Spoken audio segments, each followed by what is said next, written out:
Welcome to Pragati Vichar Literature Festival 2023, organized by Frontiers Media, and this year's theme is Taking Humanity Forward. So today we all are present here to celebrate the love for literature and discuss the pivotal subject matters which are prevailing in the society and establish engaging conversation with your favorite authors and with the audience as well. So today we have very special guest with us, Dr. Aman Singh Maharaj.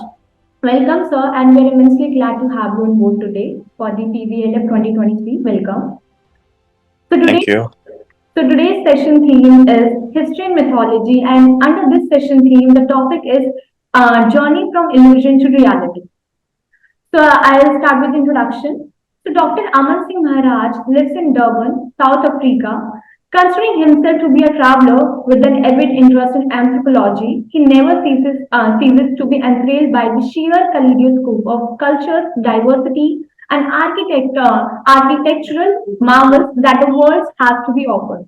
After graduating with an honors level degree in civil engineering, he continued with an MBA and then a PhD in the field of development studies. Whilst working a multitude of diverse professions, including as an engineer and as an economist, before finally choosing to become entrepreneur, quite enamored by the concept of magical realism. And he later decided to enter the literary realm. So I hope that I did the justice with you with the profile. And I would like to know that I mentioned the magical realism. So I would like to know your story that how did you introduce yourself with the magical realism, and yeah, how did you quite enamored by the this genre? Okay, my introduction into magical realism was not by intent or by design, it was by default.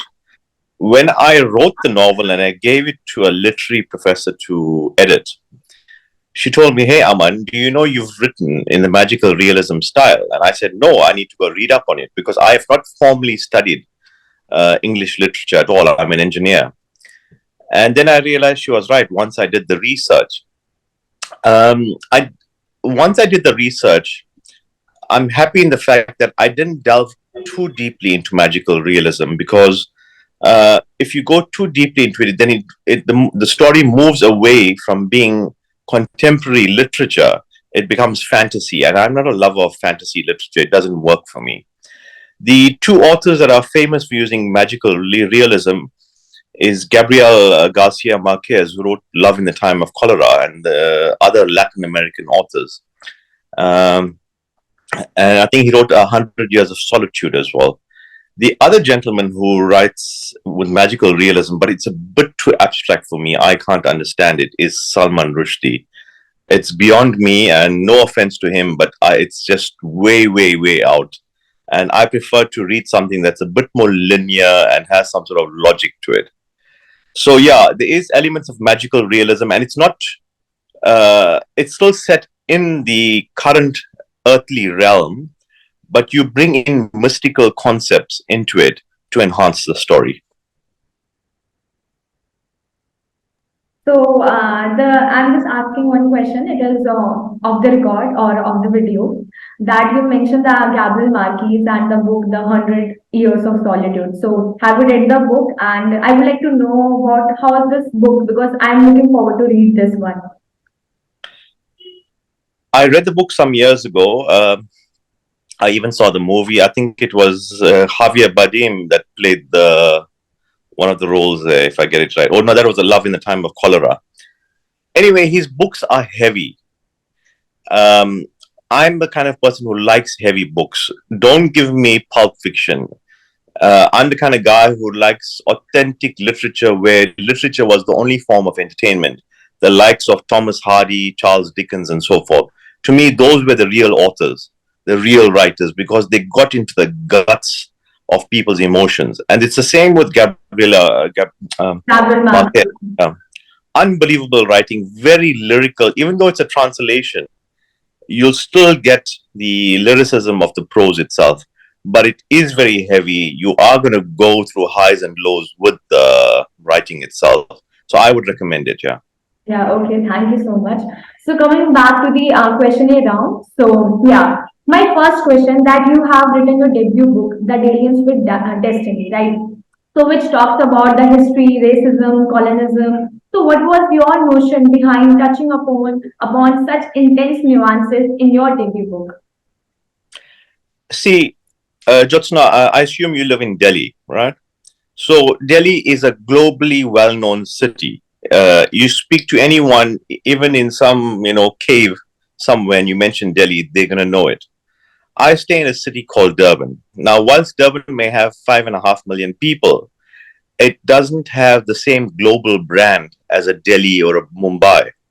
So if I start talking about the social fabric of Durban, a reader like you is not going to get the subtle nuances because you don't have the historical context. So, in order for me to give a historical context to an international reader, and I've got delusions of grandeur that international audiences are going to read my book, not just South African people, I had to give them this a series of prologues to understand the whole kind of social ethos of what Durban was about. Even though 75% of the novel is set in India, the reason as to why the protagonist leaves South Africa is because of these subtle social nuances. Colonialism, as you know, or played a big part in India. It did the same with Africa. Racism, South Africa, only ended apartheid or dismantled it in 1994, and it still affects the social fabric in Durban itself, especially because it's a very insular city. It's a family orientated city. So what you'll find is people tend to go out only in their own race groups. So most of my friends tend to be Indian. It's a city that has about 1.2 million Indians, and you'll think, okay, it's 2022. What the hell? Why is there no mixing? But it is like that. There's a bit of rumble between the African and the Indian races because of a riot that was instigated by the white government back in 1949. So these are all reasons that compels the protagonist to leave because he's feeling uncomfortable in society. So in order for you to understand it as an international reader, I had to bring in these subtle nuances. Hope that answers your question. Okay. So the character that you mentioned, the Milind Ghanshyam, I was surfing through the internet and I got to know that you have mostly mentioned the negative traits of the character. How come, or you did it on a purpose? You know, I don't think you get a person who's 100% good and a person who's 100% bad. I think we are all somewhere in the spectrum. If we were 100% good, we wouldn't be reborn. We'd be, maybe in some other lok or somewhere. But the fact that we are here on Earth tells us that we are a mixture of every aspect of what life has to offer. I personally, there's hundreds of books, or millions of books out there about heroic people. I didn't want to write a Mills and Boone sort of story about some, swashbuckling heroes, every woman's desire. I wanted to write about a dirty character who needed to be sanitized, who needed to be saved and plucked out of this quagmire of negativity. So, which is something that you find in your classical type literature, which I really find much more appealing, attracted to. So I deliberately took character traits that I saw in people around me, but I put it on steroids. So if a guy was a thief, for example, I'll make him a murderer, and that's the only way you're going to make your a novel to be sort of appealing to the public. So I took whatever negative character traits that I saw around me, and I just hyped it up quite a bit. So yes, he is negative, but there are some positive qualities to him as well. So I don't want to make him seem like he's an absolute feral animal. Okay, okay, okay. So that the protagonist of the book embarks on a journey of the rediscovering his roots while finding life's meaning. So, what inspired you to write a story about a travel who is on quest to find himself? Well, I think all avid readers, which is what I am, we have a philosophical bent, and the ultimate question we always ask ourselves is, why is there life? And if there is life, who is the creator behind it? And if there's a creator, why has he allowed suffering to happen in life? And when you go into this philosophical bent of mine, I started to incorporate bits of it into my writing. But I, at times, I think I went a bit extreme. But that's why I try to balance it out by having a negative character and not just totally philosophical. So the book has elements of humor, extreme pathos, um, so a lot of happy scenes, and a lot of philosophical stuff, especially when he meets swamis and so forth. But not in your typical swami fashion. These are very modern swamis who you would be surprised at the kind of dialogue that the main character Milan has with them. So Okay. yeah, philosophy is important to me. So I guess it comes out in the book writing itself. Okay. So, you consider yourself as in travel, and the story protagonist is also traveling from South Africa to India, like across the world, maybe. So, that does the story resemble to your real life, or it's just a fictional story? It's not an autobiography. I'd like to think I'm a better person than Milan. Um, I have taken maybe certain aspects or incidents that may have happened in my life, like I said, but I hyped it up. I don't think my life is exciting enough to be an autobiography. I'm not someone famous. So I think all writers take out something that they may have seen and they hype it up. But I deliberately made the character different from me in certain respects. I made sure he was short and uneducated because I don't want people to start reading this book and say, is that the author himself is talking about? Because it just sounds too real. So I deliberately made him look the opposite to me, if I may be so bold to say that, because I didn't want people to think it's me. And it's very easy for people to think that. Yeah, definitely. I agree. So there is a character Birju. Birju is best friend of Milan, right? So how does the character Birju assist Milan to reach his spiritual journey, or maybe that he contributed something?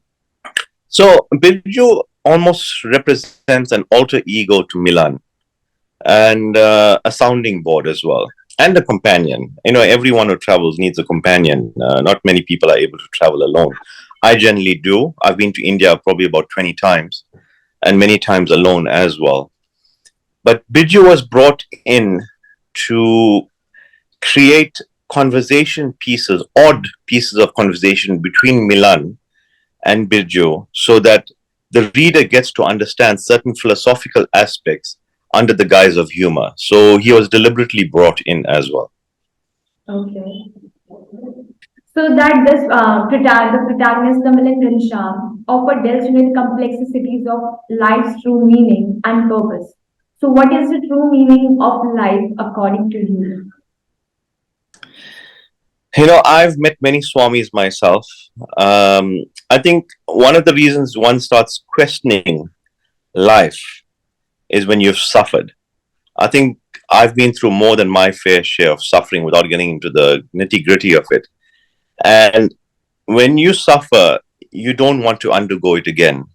And you start questioning, how do I stop the suffering? And how do I stop this whole birth and rebirth process? Mhm. The reason as to why there is life, if anyone gives you an answer, uh, to put it colloquially, he's bullshitting you. There's no such thing as, if somebody gives you an answer, he's lying to you, because no one can understand an infinite concept with a finite mind. And if you understand the answer given to you by someone, then you are equally bullshitting yourself, because there is no way that you and I, as ordinary human beings, have that infinite understanding of what is the reason behind life. All we can understand is we are all part of God's Leela, which is this great dream that they speak about. But even that is a Leela unto itself. It's hard to interpret. You'll think, okay, this is this wonderful playground that this great creator had. Was he bored? So he decided to create people to give himself companionship. There's a line that's very well known from the Rig Veda, which, as you know, is the oldest written book in the world, where it says, I can't quote it verbatim, but it says there, of creation, whether the creator created it, we do not know, And whether even the creator knows why there's creation, we do not know. And if we dwell on those lines, it is absolutely fantastic because it's saying we don't know whether even the creator himself understands. And that's admitting that there's a big gap in our knowledge. And that's what we got to aspire to. And especially in Hinduism, it's from the known to the unknown. And we admit the unknown is there, but we have to strive towards it. Hope that answers your question. Perfectly. Yeah.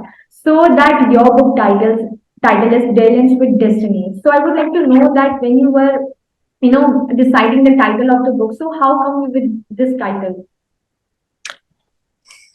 Originally, my title of my book, which is also registered, was Chronicles of a Chauvinist. But when I registered it, there was this whole Me Too movement that started. Mhm. And I became very nervous. See, the Me Too movement was needed. There was a lot of abuse of women happening out there.